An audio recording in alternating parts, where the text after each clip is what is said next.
past, phantoms of a world gone by, speak again the immortal tale, Dr. Manette's Manuscript.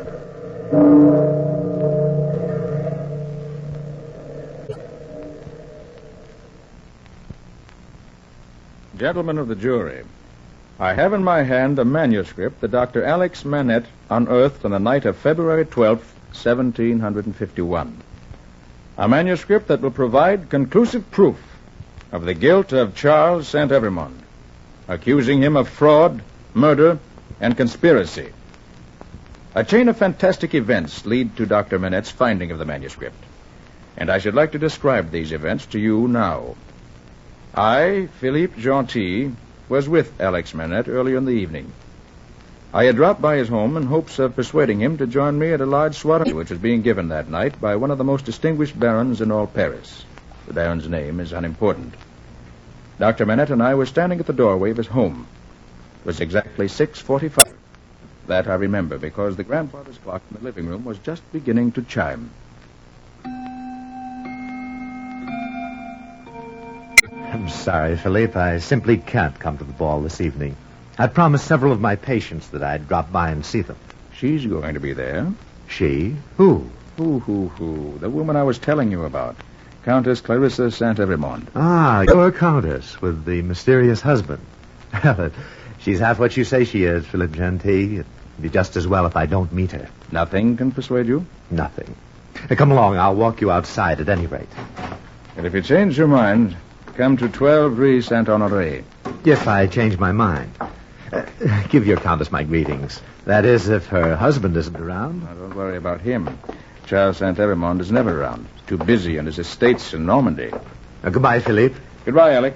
And don't forget, 12 Rue Saint-Honoré. You can make it. I won't forget, but I can't make it. Well, it must be close to 7 o'clock. Better hurry. I'll never finish my calls tonight. A party, indeed. I have no time for parties. Dr. Manette. Yes? Who is it? Over here, please, in the carriage. Oh, well, what do you want? I'd like to see you for a moment.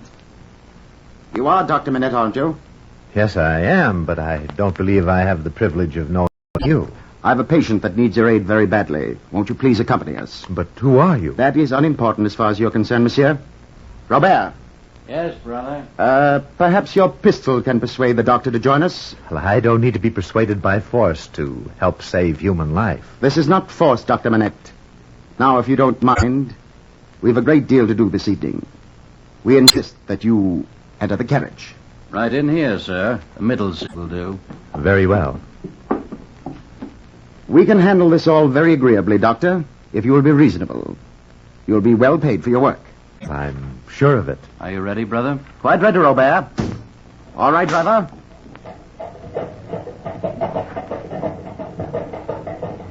I hate to inconvenience you, Dr. Manette. Believe me. But I'm forced to tie this handkerchief around your eyes. I prefer that you do not know where we're taking you, for reasons which are purely personal. I hope you don't mind? No. Go right ahead. Nothing I can do about it, is there? No. Not very much, Dr. Manette. Just sit quietly and the work will soon be over.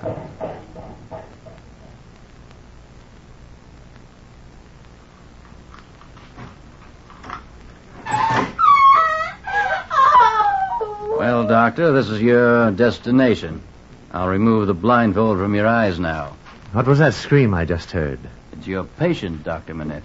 We'll take you right upstairs to her now. If you will follow me, Doctor, up this staircase.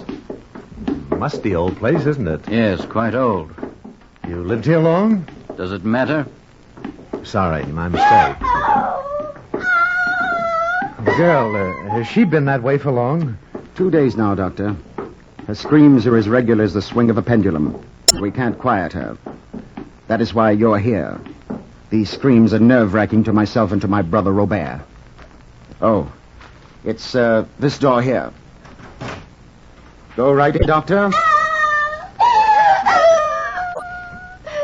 My husband, my father, my brother. 1, 2, 3, 4, 5, 6, 7, 8, 9, 10, 11, 12. Pay no attention to her chatter, Doctor. Why have you bound her to the bed? To keep her from going mad. You think that's protection from insanity? This girl is already in the last stages of brain fever. You don't mind if I untie her, do you? Mind? Why should I? Here's all the medicine you might need. Thank you. My husband, my father, my brother. 1, 2, 3, 4, 5, 6, 7, 8, 9, 10, 11, 12. Hush. Quiet, my dear. I'll just undo these ties. Most we can hope for is to administer a sedative and keep her quiet. Is this fresh water in the container? Quite fresh, Doctor. There's quite a medical collection here. Yes, we have, quite. My husband, my father, my brother. 1, 2, 3, 4, 5, 6, 7, 8, 9, 10, 11, 12. Hush. What does this cry of hers mean? How should I know? Nothing at all. Well, Doctor, what do you think? I think the girl has been purposely driven mad, gentlemen. That she is dying. If that is your opinion, Dr. Manette, it is best you keep it to yourself. Here you are, my dear. Drink this. No. There now. Open your mouth. What would you suggest we do with her, Dr. Manette? I can't suggest anything. It's too late. My husband, my father, my brother. 1, 2, 3, 4. Quiet, my dear, quiet. Nobody must find him. Nobody. He's safe. Safe from you, you beast. Now, you're quite safe, my dear. Quite safe. I'm the doctor.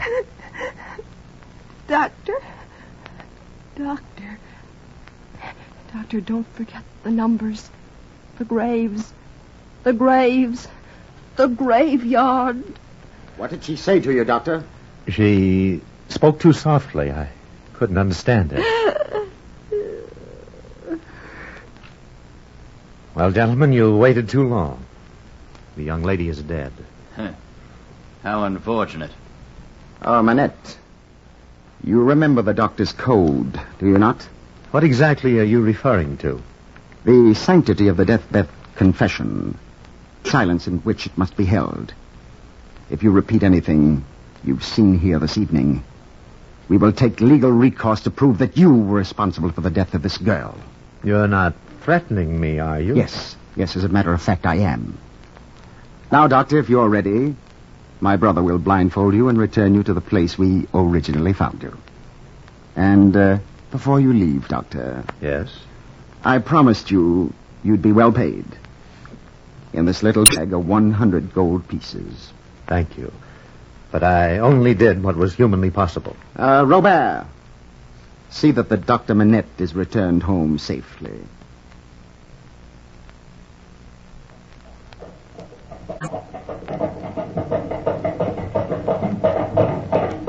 Driver, hold the carriage. This is where we found you, Dr. Manette. I hope if we should ever meet again, it'll be in happier circumstances. Yes, I hope so. Good night, Doctor. Oh, tell me one thing before you leave. Yes? How did you know about me? We've heard a great deal about you, Dr. Manette, indirectly through a friend of yours. His name, I believe, is Philippe Gentil. Good night, Doctor.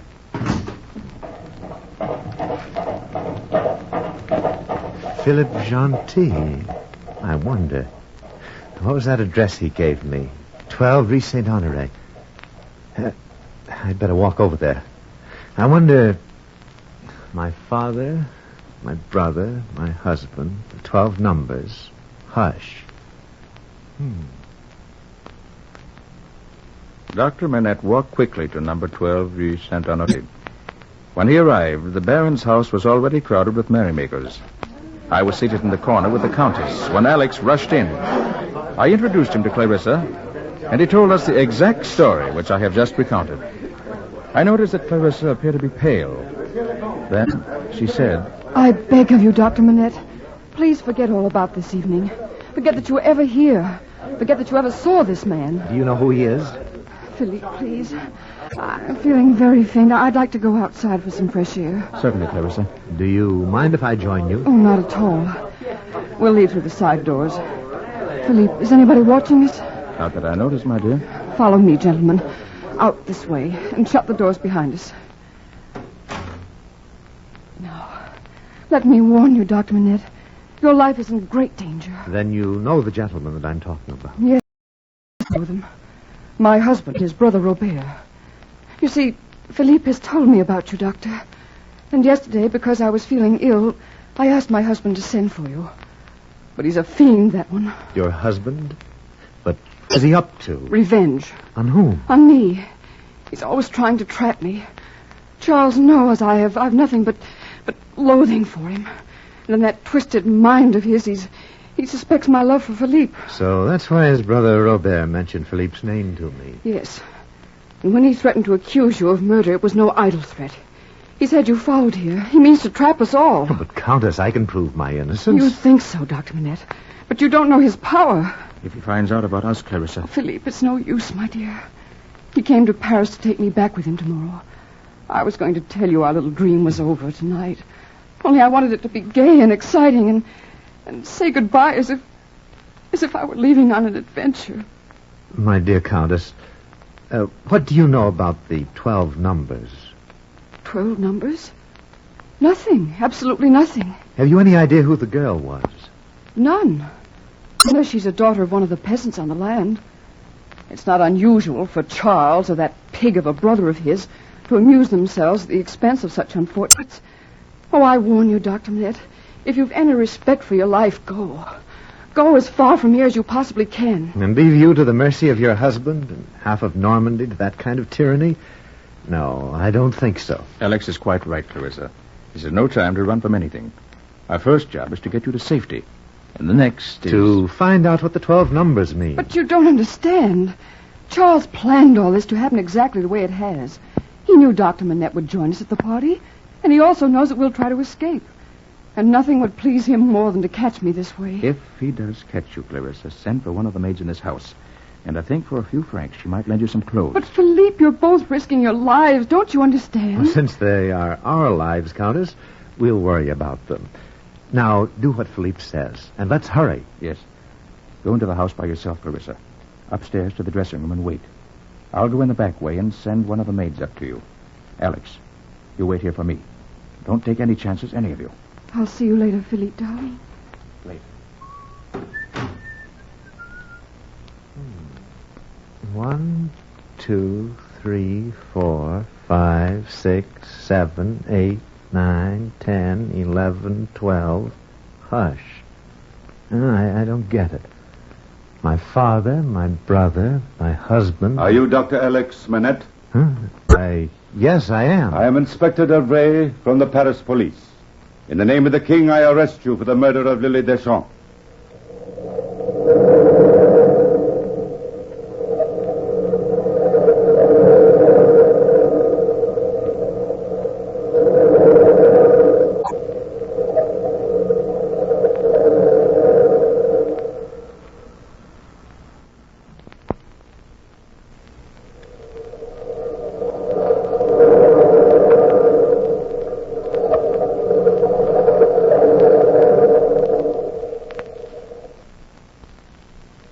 Well, gentlemen, while Alex was waiting for us in the garden, the inspector of the Paris police arrested him for the murder of a girl he didn't even know. Dumbfounded at first, Alex just stared at Inspector Deveray. I'm arrested? So soon. Who pressed these charges? Count Charles Saint-Evremont. Ah, and the girl I supposedly killed is... what is her name again? Lily Deschamps. Lily Deschamps, so that's her name. Come along. Come along, sir. My coat is inside. If you'll give me permission, I'll just get my coat and hat. And join you down here in a few minutes? I wouldn't try to escape, sir. The house is surrounded. You have my word, monsieur. I shall be back.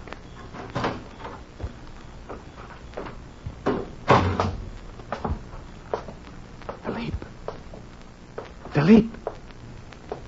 Countess Saint-Evremont. Countess! Dr. Manette? Come in here. I thought you were to wait downstairs. Oh, great heavens. I would never have recognized you, Countess. It's the maid's costume. How do I look in peasant dress? Charming, madame, but where's Philippe? Waiting in the garden. I thought he was with you. I've just been arrested. Now, I've only a short time, so listen to me carefully.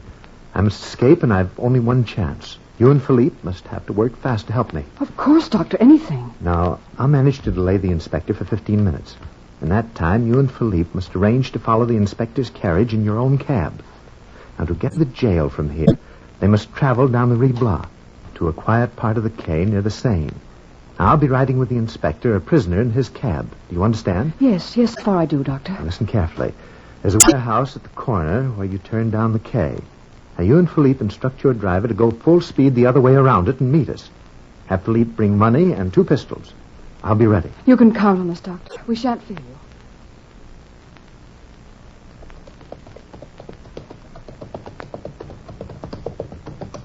This must be the spot.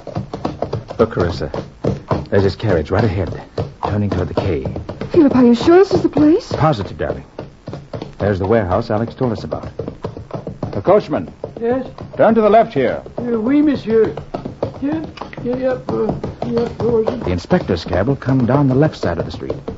When we start galloping, Clarissa, open the door and hop out quickly and head for the warehouse in the corner.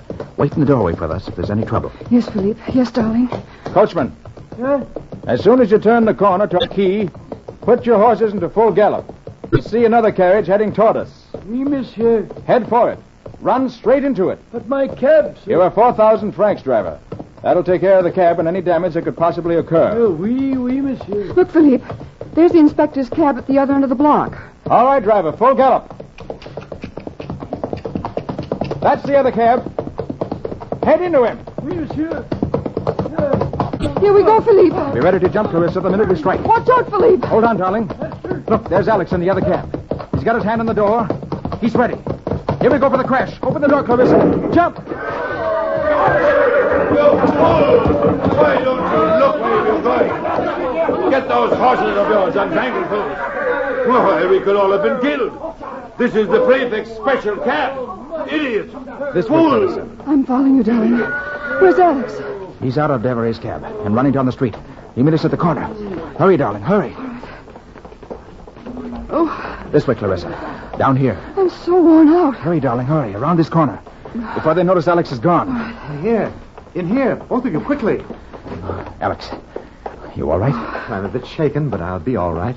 Now, this is the old warehouse I was telling you about. I hope the door is open. There it is. Quickly, follow me in here. Now, we'll be quite safe here till they give up the hunt.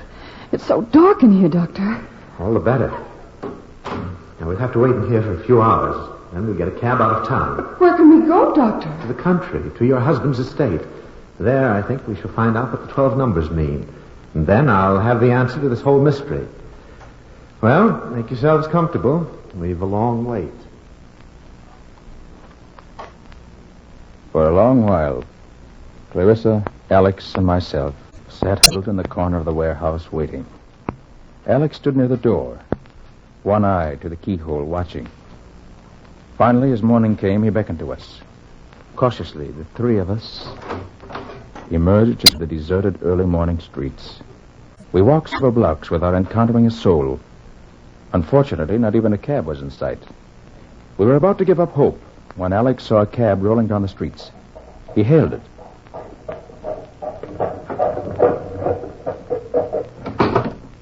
And we got in. Alex took complete charge of the proceedings. Driver, take the river road out of town to the St. Evremond Estates in Normandy. I'm sorry, monsieur, but I can't leave Paris in my The cab. revolver in your back may change your mind. Go on, and quickly. Oui, monsieur. Clarissa, Philippe, sit on the floor of the carriage Come along, Clarissa. and cover yourselves with this robe. Driver, if you stop to signal anybody even for a second, you'll be killed. Oui, monsieur. I understand. I'm glad you do. And hurry, it's a 2-hour journey. Countess, do you know anyone by the name of Deschamps?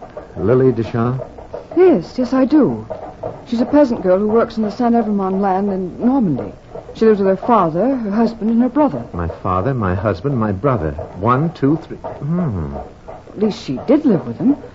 Charles told me yesterday that her father and her husband both died. Probably from overwork. Charles always hated that family. More than any of the others, and worked them twice as hard. Often he'd hitch them to a wagon and force them to do the work of cattle. The right of a landowner. Some of our French laws are a combination of cruelty and stupidity. But what about her brother?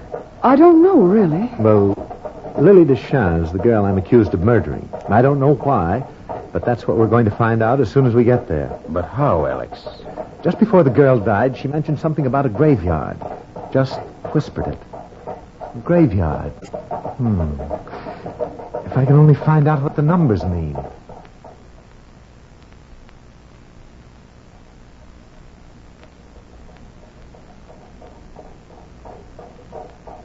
Doctor, right ahead of us at the turn of the road is the graveyard.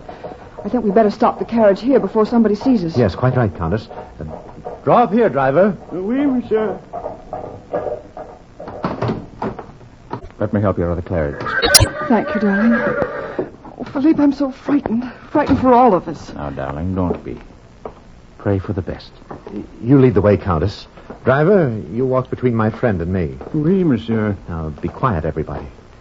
Pierre, I tell you I saw a carriage coming down the road. Kneel down, everybody. Quiet. I tell you you're wrong. Come on, let's eat breakfast before the Count gets back, or we won't eat at all. But I think we ought to look again, Pierre. You know what the Count's Charles orders are? No strangers allowed on the line. Well, what he doesn't know won't hurt him. Come on, let's eat. Those are two of the workers. They'll be returning to their homes. The graveyard's right through this hedge. So many headstones. How can we find the one we're looking for? Here's luck, Alex. Here are some marked Deschamps. Yes, Philippe. Look. Here's the grave of Lily's father. Next to it is her husband's grave. And next to that is her brother's. It's empty, Clarissa. I know, but it's a custom here for every peasant to dig his own grave before death and carve his own tombstone. You know, what a pleasant little plan. Then the brother must still be alive somewhere. Yes. Doctor, now that you've found the graves, what do we do? Find something to count on. Now, I wonder where this flagstone path leads to, the one next to the husband's grave. Well, I've never noticed it before. Why, it goes to the old well over there. The flagstone path to the well. How many flagstones? 1, 2, 3, 4, 5, 6, 7, 8, 9, 10, 11, 12. That's it. 12 flagstones to the well. 12. It must be hidden in the well somewhere. I don't follow you, Alex. Well, it's so simple. The girl and her family evidently found out something about your husband, Countess.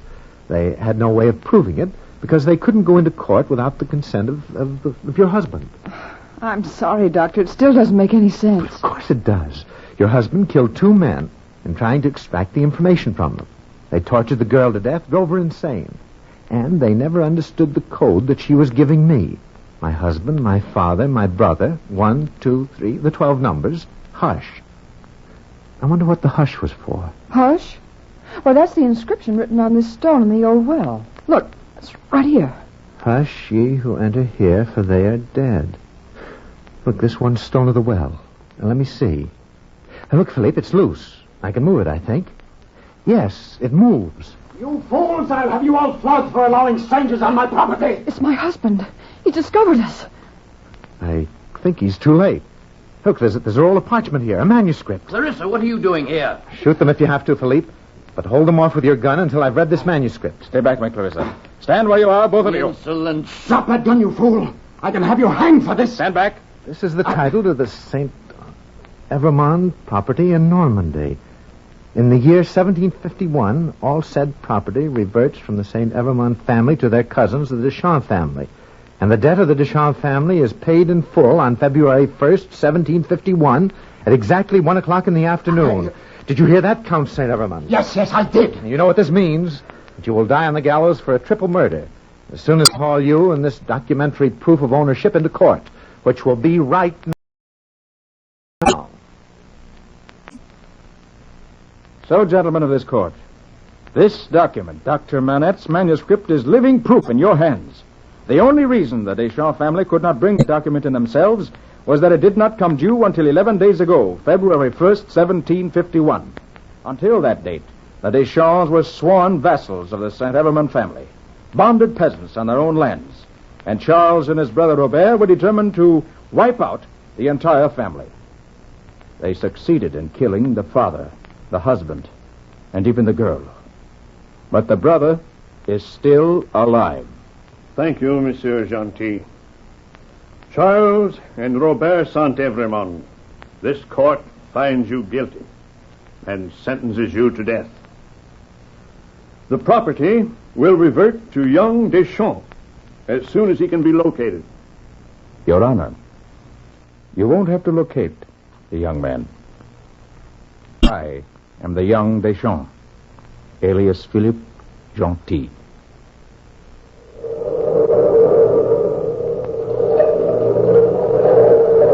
From the time-worn pages of the past, we have heard again the story, Dr. Manette's Manuscript. Bell keeper, toll the bell.